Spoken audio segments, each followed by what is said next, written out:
Guys, finally আমি চলে এসেছি বাংলাদেশ সামরিক জাদুঘর। এখন আজকে আমরা এই জাদুঘরের ভিতরে ঢুকবো আর সম্পূর্ণ এক্সপ্লোর করব। আসা যাওয়া রাস্তাটার যে পথটা সেটা সহজ ছিল, একটু কঠিন ছিল, যাকে ওটাই স্কিপ করলাম। কিন্তু জাদুঘরের সৌন্দর্য আর প্রথমে যে বিল্ডিং এর যে দৃশ্যটা সেটা দেখে সত্যি মনোমুগ্ধকর লাগছে। তো চলুন আমরা আর দেরি না করে চলুন এখন টিকিট নিব আর এখন সহজে আমরা প্রবেশ করবো জাদুঘরের ভিতরে। So let's get start this blog. আর এখান দিয়ে হাঁটতে হাঁটতে মানে এই পাশের যে যে মুক্তিযোদ্ধাদের যে ম্যারিকুইন গুলো বা পুতুলগুলো সেগুলো তো আমি আপনাদেরকে দেখালামই, কিন্তু এর পাশাপাশি আমি আরেকটা জিনিস লক্ষ্য করি, আর সেটা হচ্ছে এই যে ম্যারিকুইনের এই পাশে থাকা হলে এরোপ্লেন গুলো মানে অনেকটা রিয়েলিস্টিক ফাইটার যেটা। ওরে সিরিয়াসলি আমি এটা মাত্র খেয়াল করলাম যেখানের মধ্যে মানে ট্যাঙ্কের, তারপর হলো আমাদের মুক্তি সেনাবাহিনীর, তারপর ও পাশে মানে যে এই পাশে একটা সাবমেরিন বা একটা জাহাজের মতো করে একটা নকশা আঁকা রয়েছে। রিটেলি দেখতে খুবই ভালো লাগছে।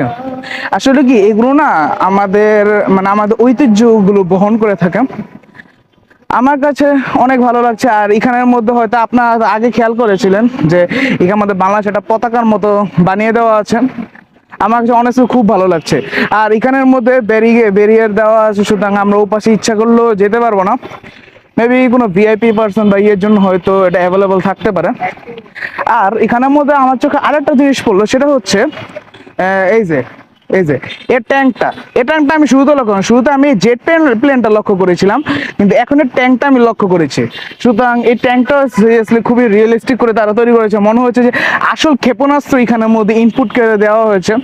আমার কাছে মোরওভার খুবই ভালো লাগছে। এখনো বাইরের দিকটা এখনো সম্পূর্ণ এক্সপ্লোর করছি।